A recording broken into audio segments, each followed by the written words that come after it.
Hi everybody, Dan Ullman, Mike Beer, the DRF.com Formulator race of the day for Thursday, August the 10th. Race number 8 at the Spa. We're going 1 mile on the inner turf, and let's take a look at the field for the New York Stallion Series for 3-year-old fillies eligible to the New York Stallion Stakes. We have a field of 8 Mike Beer. The number 4 Lady Joan is your 2-to-1 morning line favorite. She just beat several of these horses in her most recent start.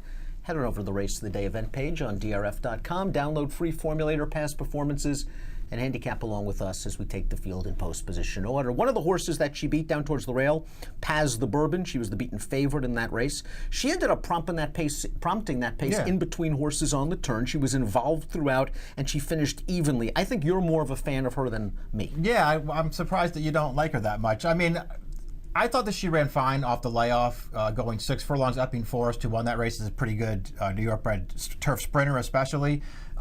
She took a run at that race last time, 3 wide on the turn. She sort of made the first run at it, I thought. Got out finished at the end, but it wasn't a terrible performance. I like that she's already won a 2-turn mile race. I think that's a little bit of a feather in her cap. She has some ability. I think she's a better turf horse. There are plenty of things to like about her in this race. Yeah, I was going to ask you if you think the key to her is getting back around 2 turns. She won, of course, at a mile, as Mike mentioned, back in November. And I think a good trip is coming under Javier, where he can stalk what projects to be a solid pace. The number 2 is She's Dreamin', very lightly raced daughter of Freud, trained by Tom Bush. I thought she had a great trip when she won her maiden race on July the 15th, basically saving ground in the pocket, not a straw in her path when she was eased out into the stretch. But she won with a little bit in reserve. She won by 4. And if you don't like the horses coming out of that New York Stallion stake at Belmont, maybe this is the one. It does feel like if you're going to be against that race, and I'm not so sure that I would necessarily be against that race, because I think the horses that ran 1, 2, 3 and they were all pretty good. But if you're against that race, I guess this is where you go. She's run well in all 3 of her starts. And yeah, she had a great trip last time. I don't think she beat a great field either.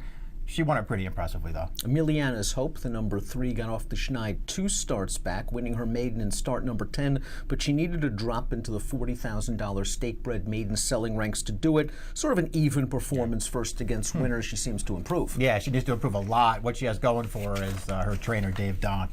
He got on a great run at the end of the Belmont meet. He's kept it going at Saratoga. He's having a good meet. The aforementioned Lady Joan, your 2-to-1 morning line favorite, is the number 4 and the subject of one of our Formulator facts for this race. Lady Joan, over the past 4 years, 3-year-olds win her last out on turf for her trainer, Phil Serpy. Good work.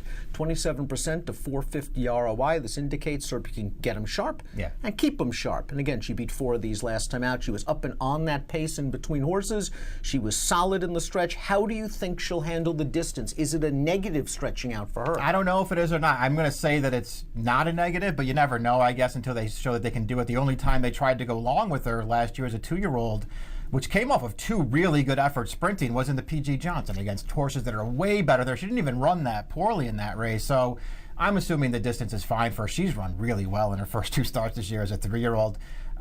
Listen, I don't know, maybe she's just better than these horses, but you're probably going to have to take a short price on her. I like that adaptable, tactical speed. Up and on the pace last time out to win when she won her maiden at Saratoga sprinting. Sort of a mid-pack strategy resulted in that win. The 5 is Hollywood Cat, who dropped in class for Carlos Martin into a maiden claimer and came through with a win. Was it the class drop, or was it simply the case of a lightly raced filly slowly figuring things out? For me, it was the class drop. Yeah, she just found the right field last time. Lover's Key is a very dangerous horse. She's experienced, she wants to win, she has good early speed. She battled with Lady Joan, she was down on the pace with 3 others hounding her in that race 2 starts back, the New York Stallion, and she only gave way grudgingly. She came back to win as the favorite last time out in comfortable fashion. A, what kind of trip is she going to get? B, can she take a slight step forward? We've seen her 11 times now. Yeah, I mean, she's versatile, I guess, in terms of running style. Most of her best races and the way that they tend to ride her is just to put her up on the pace. She has that win 3 starts back from way out of it, where she just didn't get off to a great start that day. She overcame it to win. She's good. And I like that she has some 2-turn wins, because some of these horses don't have that, so you don't have to worry about that stuff with her. It's just that Stallion Series race 2 starts back. I mean, did you think she had any kind of an excuse in there? I mean, she got to the lead in there, and you're right that she was under pressure in there, but she was under pressure from Lady Joan and Paz the Bourbon. And to me, Lady Joan was just better than her that day. Not by a lot, but she was just better than this horse. And I wonder if that's just going to be the case going forward. If not for Lady Joan, however, she would be coming into this race on a 5-race winning streak. She's that sharp. The 7 is Silly Numbers. Silly Numbers, a winner 3 starts back in a maiden special. No match for Lady Joan, 2 back. Last time out, a big price at the Spa. I don't really think the trip worked out. From a post position standpoint, she was up against it. From a pace standpoint, she was up against it. Yeah. She probably gets a different pace setup here. She could run from the back of the pack, maybe pick up some minor pieces. If you're looking for sort of some bigger priced horse to throw in there, she's probably the one. She's actually run some pretty good races, and I agree with you in that last. She had a tough post in that race. That trip didn't work out last time. Let's take a look at the Timeform U.S. pace projector for our Thursday race of the day. They're expecting a very fast pace, and they're expecting the 8 to be on the lead. That's Carrier Hills. Now, Carrier Hills has never been on the lead in her life. I don't think they're going to try to make the lead here. Isn't it more of a situation where Lady Jones going to be forward, and especially Lover's Key? I'm not sure I agree with that pace projector. The great thing about the pace projector is you can handicap it. Yeah, that's true enough. I don't agree with it at all either. I'd be surprised if these two horses were both ahead of Lover's Key early in this race, but I guess we'll see what happens. Carrier Heels, lightly raced, stretching out for the first time. She didn't run that poorly behind some of these horses last time. She'll have to improve.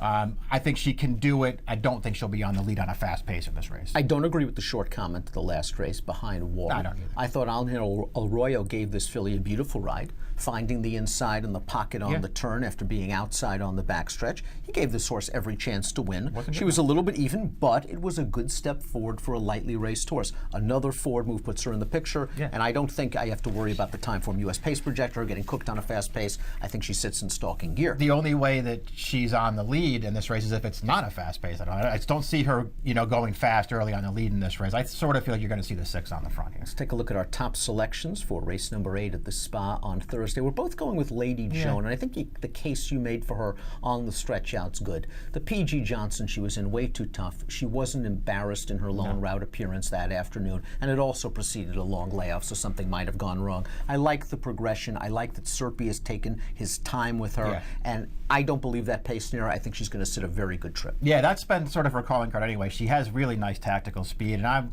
just going to give her the chance to stretch it out here. You never know. I mean, she does have to prove that she can get the 2 turns, and it's not like she has a huge edge over horses like Lover's Key and Paz de Bourbon, but I just think she might be a little better. Mike's going to go 4, 1, 6, and 2. I'm going to go 4, 2, 1, and 8 in our race of the day. And if you are playing the Saratoga Thursday card from home, please sign up to DRF Bets. You'll be rewarded with a $300 sign-up bonus and a 10% win place takeout on 10 select tracks, including Saratoga, all summer long. Learn more, drf.com/take10. Approximate post time for the New York Stallion Series, 5:02 Eastern. Good luck.